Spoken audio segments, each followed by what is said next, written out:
We'll do a really quick kind of introduction to deer fencing. First, why do we fence areas from deer? Yeah, because they eat everything. So we have a few different species that I see on the ground here. We got a lot of maple leaf viburnum, which is a shrub that grows to about 5 or 6 feet. We have a tulip tree right here.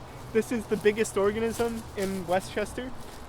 These can grow to be like, I've seen them like 4 feet TBH, just massive trees, but it's never going to get much taller than this. If anyone can find a native tree between the like 18 inches and 6 feet, that kind of understory you need for like real regeneration, I don't know, I'll buy you lunch or something. I never find in southern Westchester trees at like that height in areas that don't have deer management. Beech don't count. Yeah, beech don't count. So we have a little bit of birch. I think that's a black birch. There's a red maple. So this forest, here's a lot of birch. All of this here, you can kind of see that there's a really healthy regeneration. The forest, because we're in a beach stand right now, you can kind of look up. There's a ton of sunlight coming through that canopy, even though we're kind of like, it's not at the angle to be hitting the ground now. If you look up, you could see how much dappled sunlight's going to be on the ground, and the trees are responding to that. I see hundreds of native tree seedlings here, but I'm not expecting any of them to get above like 10 inches tall because of the really heavy deer browse. Basically, I always describe it as like, people understand overgrazing. You know, if you put too many cows on a field, eventually it turns to dust. That's what's going on with our forests. And we're not allowing the trees to regenerate. Deer prefer to eat trees over almost anything else. So they'll eat the tree seedlings before they even eat the wildflowers. That's like their favorite thing. Deer really are good at preventing regeneration if their numbers aren't controlled and they have access to a site. So I guess the first thing to think about with this deer fence is kind of choosing a site. So I'm going to make this as engaging as possible. I get bored listening to myself talk for too long. So what factors are important for choosing a site for deer fencing? Well, you have to have the sunlight. Yeah, right? you need to have sunlight, and this is really important. I've seen a lot of deer fences put in the shade, and it's like, I always think it's so silly. It's like such a simple thing, but people don't think about it. Like, you need sunlight for trees to grow, definitely. So that means it can't be a beech forest where the beech are sub-canopy. The beech have to be like what I call the upper canopy, where if those leaves go, there's going to be light on the ground. A lot of forests, because beech are shade tolerant, they grow in the sub-canopy, but they never actually are like, you could lose all the beech and you still have shade because there's an oak canopy or a hickory canopy or something like that above it. So having sun on the ground is probably the most important thing. What are the other factors that are really important? Looking for seedlings. Yeah, seedlings. And that's a really good, if you see seedlings, that's a great, like, you know you're in the right spot. If there's healthy regeneration, but it's not getting above a few inches. What else is important? Access. You have to be able to get there. And then I would also talk about, like, not just access, but you have to be able to put a fence there. Beech are really good at growing in like the toughest possible places to put a fence. As I started this work, I really started to notice that they love steep slopes, and you can't really fence a steep slope. So that's why I think it's really valuable to do this in coordination with tree tubing. It's not really one or the other. It's like, look at your landscape, and if we want to keep trees on this landscape, what are the most feasible ways to do that? Some areas like this, you can kind of see we have a fairly flat area without too many obstructions that's pretty easy to get to, so we were able to get materials up here with a lot of sun. That's a good spot for a fence. Are there any other considerations that you could think about? Water? Yeah. For fencing, water isn't as important, just because one of the reasons I actually like fencing is because you're not planting, so you don't have to do the kind of maintenance you would have to do if you were planting. Like, if I planted 50 trees and there was a drought, I'd have to be out here with like gallons of water every few days to water them. But with wild trees, they're usually pretty good because they develop the root systems that are good for that. And then I guess the other thing I would think about is just the logistics of how you're going to keep deer out. There's kind of a cost benefit with like you kind of want, it's a lot easier to do a bigger deer fence versus several smaller deer fences, but for maintenance it's sometimes more effective to have several small fences. You can kind of think about it, if you have a break in a big deer fence, suddenly until that's fixed, that entire area is now, deer accessing it and ruining the whole point of having that fence. Versus smaller deer fences, you'd have to have that same kind of failure, you'd have to have breaks in every single fence. So it's just kind of a cost benefit. Say you have 10 acres, this is a very small beech stand. I have beech stands that are literally 10 acres of 80% beech canopy, where the entire forest is gonna go. Kind of like thinking about like, what's the best way to both use resources, because it's a lot cheaper to make a big fence, but also make sure we don't have that kind of catastrophic, it breaks and then the whole fence is worthless until you fix it. So this is where two of our lines are gonna intersect. So we're gonna have one line, if you look from here, see that oak tree over there? Yep. And that's gonna be a through, so that's not the end of our line. That's just one of the points on the line. And then if you see red tape by that really big beech over there, oh sorry, there's even a birch with red tape over there. So basically you can imagine that one line is gonna go like this, one line is gonna go like this. That'll be the corner where kind of two lines intersect. So then when we do our drilling, we're gonna drill parallel to that. So I'll start the first one. And you wanna drill it about 6 inches for your first cable. So I'm trying to think of the best way to do that, maybe like right here. And the idea for this line, you want to line at the ground just to kind of keep deer from being able to easily get underneath. We have a redundancy with the bottom line where we're also putting the stakes in the ground, but I found that in life redundancies are good. It reduces potential for failure if one thing doesn't work or the other thing doesn't work. So the bottom line, which you're going to attach your fence to, let's put it like right here. So what we're drilling for here is the hardware that's going to go into this tree. And when you do the drilling, especially into something like oak, what I found to be really effective is you drill in, and we're going to be drilling in about 1.5 inches. So what we want is these screw hooks. That's what we're going to be anchoring down to. And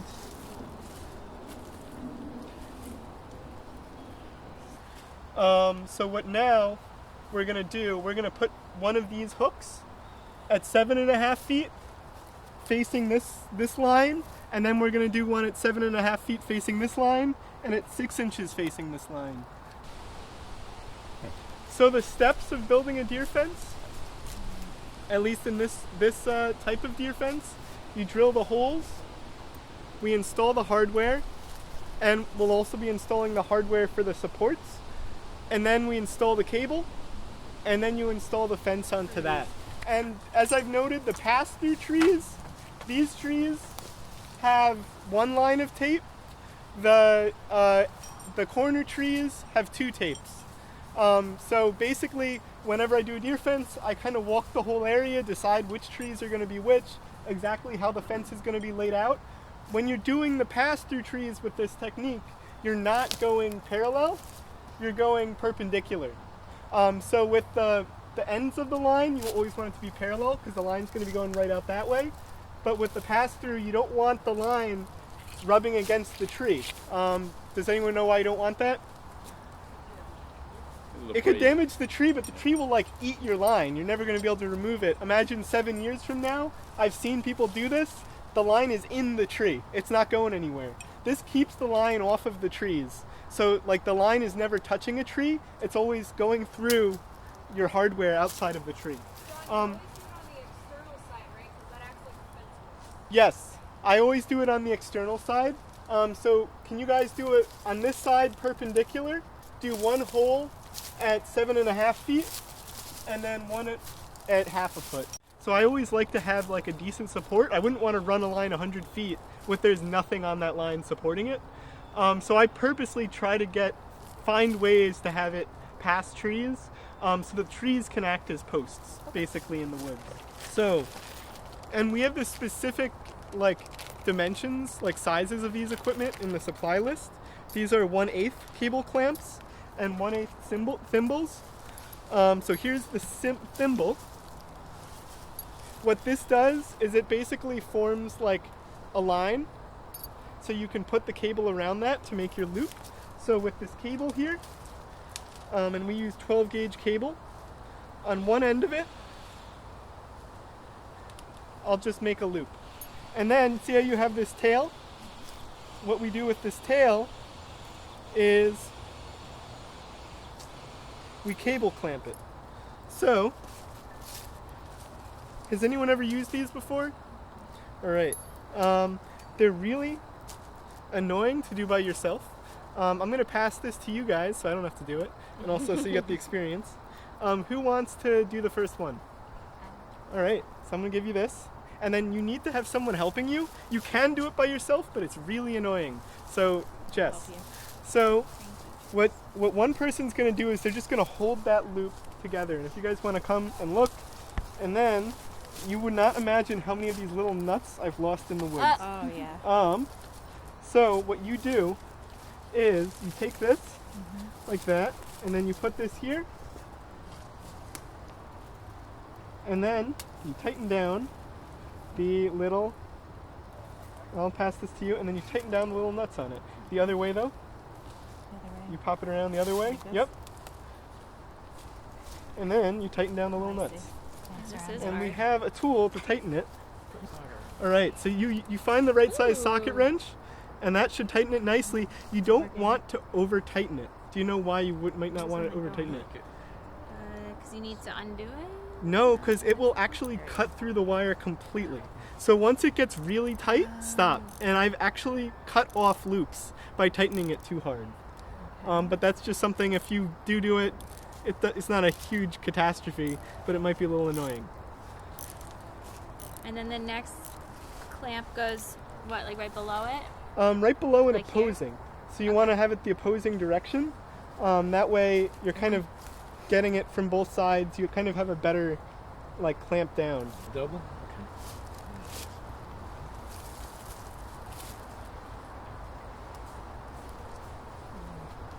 Say it again. Why do we have two going opposite way? Just for security? Yeah. For Can you grab security, that? it will slip out. Some ways, this is the most common ways my fences fail when I just set them up, is when I tighten them, it slips out. So you want it to be tight. It's kind of an art, getting it to be tight, but not too tight. If you tighten it too much, you'll actually destroy it'll cut right through the plastic, and you won't be able to, you'll have to redo the whole thing. If it's not tight enough, it can actually slip through the thimble, and just the line will come right out. It has to be tight. It's most of the time you get it right, but there is a little bit of room for failure on either side. It looks Yeah. great. And then I would just tighten it down a little bit with the wrench. All right. So now Yeah. that's pretty solid. And there are people that use steel wire for this. They think it's a little bit stronger. It breaks. You can tighten it down a lot more. You're never gonna have that issue where it slips out. You're never gonna have the issue where it cuts through. Steel wire is just kind of annoying to carry all the way into the woods. Yeah. And then it's also kind of annoying because sometimes it's not as malleable as the plastic wire. So steel wire, I've used steel wire in fencing. I've given up on it. It's just too hard to use. But I know a lot of people that would argue with me on that and say steel wire is a lot better. So a lot of this is like an art. There's definitely people with different opinions. All Yeah. opinions can kind of be right. There's just reasons other people might choose one over the other. So if you want to not have that issue, you can look into steel wire instead of plastic wire for this. So then just loop that right over there. And then obviously you would be doing this, each of these hooks would then have a loop and then have a line going out. So now what we're going to be doing, we're going to be taking that cable and we're going to be running it all the way down. We're just going to lose all of it. And then, so right here, outside, this is the tree. I forgot to have them do this tree. Oh, okay. So what we're going to be doing is we're going to be measuring this line. We are going to have to come back. Remember how these are going to be like eye hooks? So we are going to have to then eventually come back so we can go through the eye hooks. But right now we're measuring how much line we're going to need.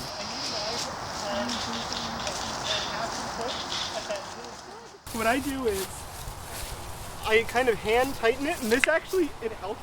I've done it by myself. You can do it with one person, but it's really annoying. So it helps to have a few people. So if one person could just come and hold this. Absolutely. Like, On this hold side, that I got taut. it. Yep. Like that? And then, let's say, someone else, you got a thimble.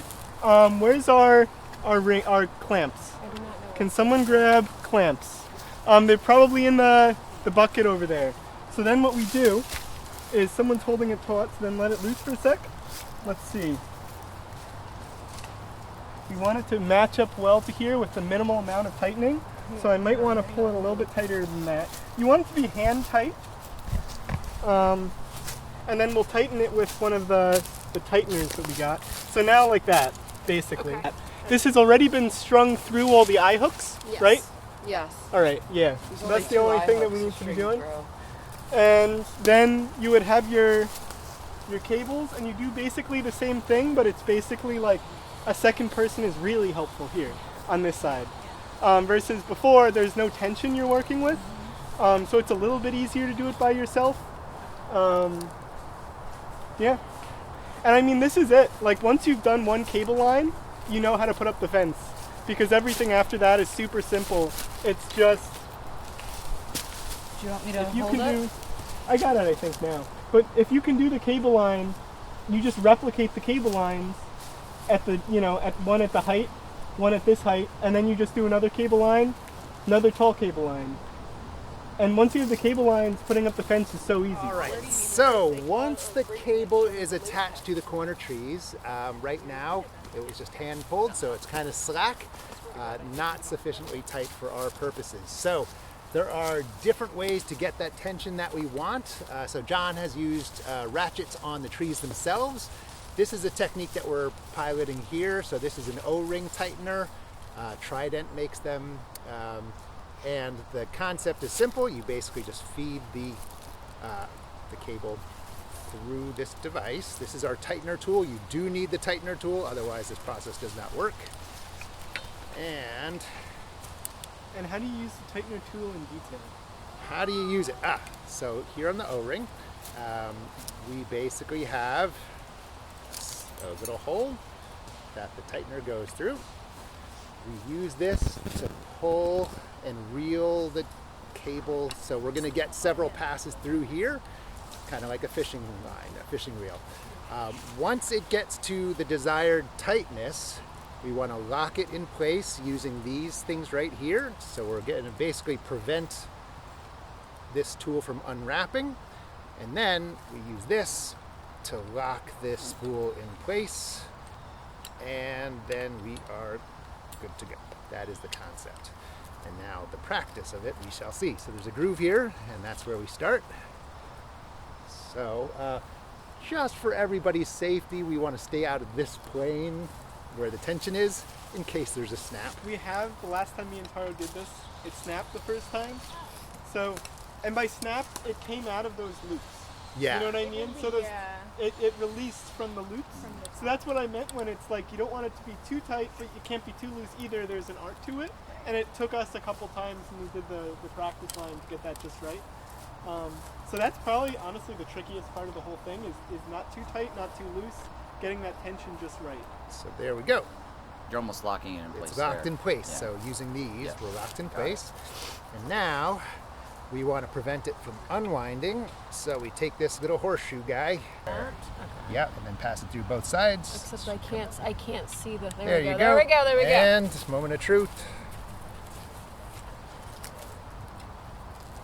Ta-da! Oh, gotta pull it out just enough to get the tool out. And success. There we go. Now we can twang it, and it's got a good amount of tension. So that's the concept. Pretty simple. So to attach the fencing to the cable, we use one of these gizmos called a hog ring gun. So basically, it's like a modified staple gun. So here's your hog rings.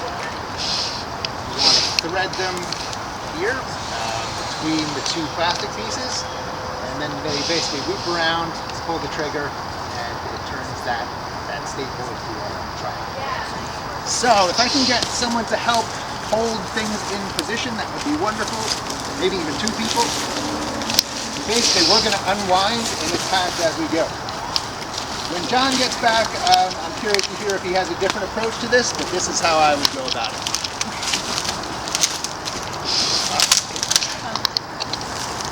Come on.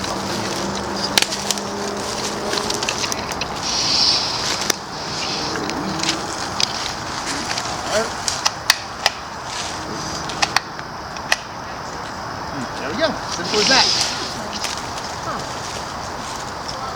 So it will slide, so we are going to have to anchor them to the trees as well. So what I usually do with the gate, so all the other ones, it's just going to go right around the tree. So imagine this line, it hits that corner, we're just going to keep unrolling. But then it'll unroll all the way back to here. And what I usually do is I roll it like a foot longer, and then I take a zip tie and I just tie it. And then, like if you have a reusable zip tie, it's perfect. You just undo the reusable zip tie and you sneak through here, and then that's your gate. But it's very simple. You want it to be taut. So what I usually do is I pull it down, but not like too hard. You don't want to just like pull the, you don't want that, imagine it's like you want it to be like just no slack. And I think this is going to be pretty simple. The ground doesn't look terrible. It just goes right in. And that one I can just, put in with my hand. Sometimes though, like let's say here, I'm working and there's this like rock or something like that. Yeah. Sometimes in these cases, what you're able to do is sort of slant them sideways. And this one, it might be too much rock. Actually, I think that does work. And here, that's an extreme example where there's rock like a couple inches, but it works. When you have just complete boulders, you're just gonna have to make do with what you can. Sometimes in a case like this, if I can, I'll grab a rock and just put it on. Just make it, so it's difficult for the deer to get under. And then when you're doing that maintenance, see if there's areas where the deer are getting under. You know what I mean? Are there areas that the deer are like using as access points? And if you see those, you close them up. So like kind of when you're doing your maintenance, just have a few of these in your pocket or like in a bag or something like that, and then close any possible access points as you do that. Deer fence will succeed or fail on maintenance. So like putting up a deer fence, when you're learning how to do it and we're going over it, it takes a while. It actually can go really quickly if you have even a small group of people, like 4 or 5 people that all know what they're doing. Putting up the deer fence is a very small part of the amount of work that goes into, getting the regeneration to happen. I'd say like the vast majority of work is on the maintenance side.